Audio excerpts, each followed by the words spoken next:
ഇലക്ഷനിലൊക്കെ party വോട്ടെന്ന് പറയുന്നത് വളരെ കുറവായിരിക്കും. ഇപ്പോൾ ഉദാഹരണമായിട്ട് ഇപ്പം ഒരു വിജയിക്കുന്ന കാൻഡിഡേറ്റിന് ഒരു 40% അല്ലെങ്കിൽ 47% വരെയൊക്കെ വോട്ട് കിട്ടിയാലും അവർക്ക് കിട്ടുന്ന പാർട്ടി വോട്ടെന്ന് പറയുന്നത് 20-22% മാത്രമായിരിക്കും.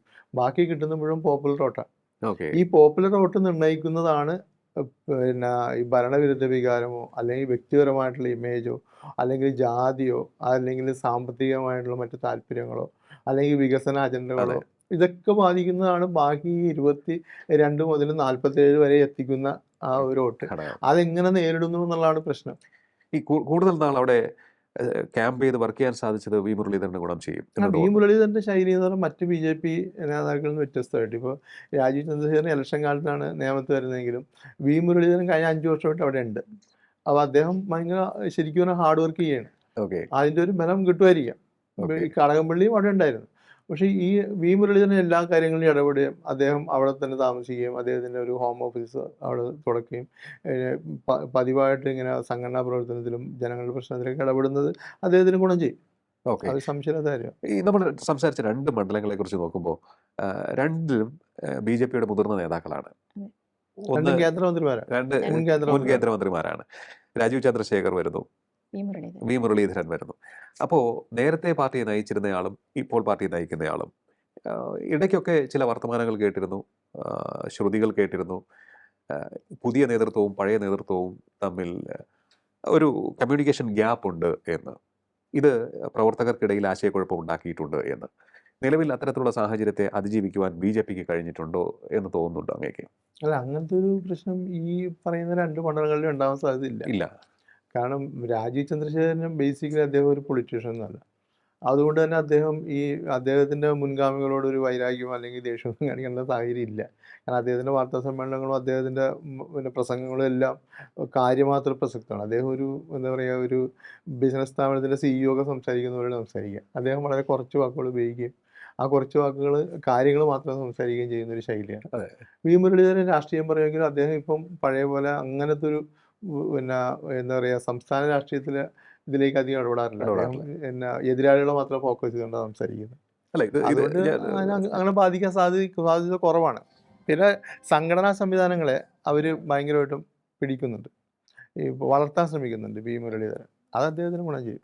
അല്ല, വേറൊരു സംഭവം ഞാൻ ചോദിക്കാൻ ആഗ്രഹിക്കുന്നത്, ഇപ്പോൾ പറഞ്ഞതുപോലെ അതായത് വളരെ മിതമായി സംസാരിക്കുന്നവർ, മാന്യമായി സംസാരിക്കുന്നവർ പൊതുവിൽ പബ്ലിക്കലി വരുമ്പോൾ നമുക്കത് കാണാൻ സാധിക്കുന്നുണ്ട്. പലപ്പോഴും രാജീവ് ചന്ദ്രശേഖർ പറയുന്നത് തൊട്ടടുത്ത സീനിയേഴ്സ് ഉണ്ടെന്നുണ്ടെങ്കിൽ മുരളീധരൻജി പറയൂ, അല്ലെങ്കിൽ സുരേന്ദ്രൻജി പറയൂ എന്ന് പറഞ്ഞ് മൈക്ക് അങ്ങോട്ട് കൊടുക്കുന്നതാണ് നമുക്ക് കാണാൻ സാധിക്കുന്നത്. അത് നമുക്ക് കാണാൻ സാധിച്ച ഒരു ചേഞ്ചാണ്. നേരെ മറിച്ച് മറുവശത്തേക്ക് നോക്കുമ്പോൾ മൈക്കിന് വേണ്ടി അടിപിടി കൂടുന്ന നേതാക്കളെ നമ്മൾ പലപ്പോഴും കണ്ടിട്ടുണ്ട്. അതും വിജയിച്ച് നിൽക്കുന്ന സാഹചര്യത്തിൽ പോലും അങ്ങനെ ഒരു മോശം ഇമേജ് UDFിൻ്റെ കാര്യമാണ് ഞാൻ ഉദ്ദേശിച്ചത് കൊടുക്കുമ്പോഴാണ് ഇവിടെ ഷെയറിങ്ങിൻ്റെ ഒരു കാര്യം വരുന്നത്. എനിക്കൊന്ന് തുടക്കത്തിലെ അതാണ് ഞാൻ ചോദിച്ചത്. ആ ഒരു ആശയക്കുഴപ്പത്തെ എനിക്ക് തോന്നുന്നു അവർക്ക് അതിജീവിക്കാൻ സാധിച്ചു എന്നാണ് തോന്നുന്നത്. ആദ്യത്തെ തുടക്കത്തിൽ ഒരു കമ്മ്യൂണിക്കേഷൻ ഗ്യാപ്പ് ഉള്ളതായി കേട്ടു. അപ്പോൾ അതിനെല്ലാം അതിജീവിക്കാൻ സാധിച്ചു എന്ന് തോന്നുന്നു. ഇപ്പോൾ എല്ലാവരും ഒറ്റക്കെട്ടാണെന്ന് തോന്നുന്നു അല്ലേ? കേന്ദ്ര നേതൃത്വം ത്തിൻ്റെ ഒരു ഇടപെടൽ കൂടി എങ്ങനെയുണ്ടാകും ഈ ഇലക്ഷൻ ക്യാമ്പയിനിങ് കാലയളവിൽ? അമിത്ഷാ, മോദി രണ്ടുപേരും കേരളത്തിൽ നല്ല ഇമ്പാക്റ്റ് ഉണ്ടാക്കാൻ സാധിക്കുന്നത്, പ്രത്യേകിച്ച് നരേന്ദ്രമോദി പ്രധാനമന്ത്രി, അദ്ദേഹം എവിടെ പോയി കഴിഞ്ഞാലും നമുക്കറിയാം തൃശ്ശൂരിൽ അദ്ദേഹം പോകുന്നു, അവിടെ ഇമ്പാക്റ്റ് ഉണ്ടാക്കുന്നു, പോകുന്ന സ്ഥലത്തൊക്കെ തന്നെ നല്ല ഇമ്പാക്റ്റ് ഉണ്ടാക്കുന്ന ഒരു സ്റ്റാർ പൊളിറ്റീഷ്യനാണ്. അപ്പോൾ ആ ഒരു മാജിക്കൽ ഇഫക്റ്റ് ഇക്കുറി ഉണ്ടാകുമോ? അല്ല, ഈ മോഡി ഭരണത്തിൻ്റെ ഒരു എന്താ പറയുക കേന്ദ്രത്തിൽ മോഡി തീർച്ചയായിട്ടും 3 തവണ വരുന്നു. അത് ഉണ്ടാക്കുന്ന ഒരു പൊളിറ്റിക്കൽ മൈലേജ് ഭയങ്കര ശക്തമാണ്. പിന്നെ മോഡി ഭയങ്കരമായിട്ട് വികസനത്തിന് കൂടുതൽ പ്രാമുഖ്യം കൊടുക്കുന്നു. അതും അദ്ദേഹത്തിൻ്റെ നല്ലൊരു പിന്നെ മൈലേജ് കൊടുക്കുന്ന കാര്യമാണ്.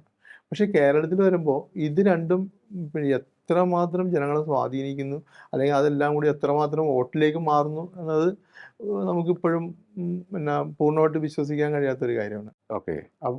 ആ ഒരു തരത്തിൽ നോക്കുമ്പോൾ പിന്നെ നമുക്ക് അത്രത്തോളം അതിനെ ഡിപ്പെൻഡ് ചെയ്യാൻ കഴിയില്ല എന്നാണ് എനിക്ക് തോന്നുന്നത്. ഓക്കെ. പിന്നെ ഇവിടെ ഇപ്പോൾ നമ്മൾ ഈ തിരുവനന്തപുരത്തെ 4 മണ്ഡലങ്ങളെ വെച്ച് നോക്കുമ്പോൾ അവിടെ സ്വാഭാവികമായിട്ടും അതിനെയൊക്കെ ബാധിക്കുന്നത് അവിടെ നിന്ന് മത്സരിക്കുന്ന സ്ഥാനാർത്ഥികളുടെ വ്യക്തിപ്രഭവും പൊതുവായിട്ടുള്ള ഒരു രാഷ്ട്രീയ സാഹചര്യം ആയിരിക്കും. ഓക്കെ. ഇപ്പൊ കേരളത്തിലാണെങ്കിൽ ഇപ്പം പിന്നെ ഒരു ഭരണവിരുദ്ധ വികാരം ഉണ്ടായെങ്കിൽ പോലും അത് ബി.ജെ.പിക്ക് അത്രമാത്രം ആശ്രയിക്കാവുന്ന ഒരു ഘടകമൊന്നുമല്ല. അതെ. അത് ഒരുപക്ഷെ മുഖ്യ പ്രതിപക്ഷ കക്ഷിക്കായിരിക്കും അതിൻ്റെ നേട്ടം കിട്ടുക. പക്ഷേ ബി.ജെ.പിക്ക് ജയസാധ്യതയുള്ള ഒരു സ്ഥലങ്ങളിൽ ബി.ജെ.പിക്ക് അതിൻ്റെ നേട്ടം പിന്നെ കിട്ടാം. ഓക്കെ. അതിനുള്ള സാധ്യത കൂടുതലാണ്. അതെങ്ങനെ ക്യാൻവാസ് ചെയ്തെടുക്കുന്നു എന്നുള്ള അവരുടെ രാഷ്ട്രീയ മാനേജ്മെന്റ് അനുസരിച്ചിരിക്കും അവരുടെ വിജയവും പരാജയവും ഒക്കെ.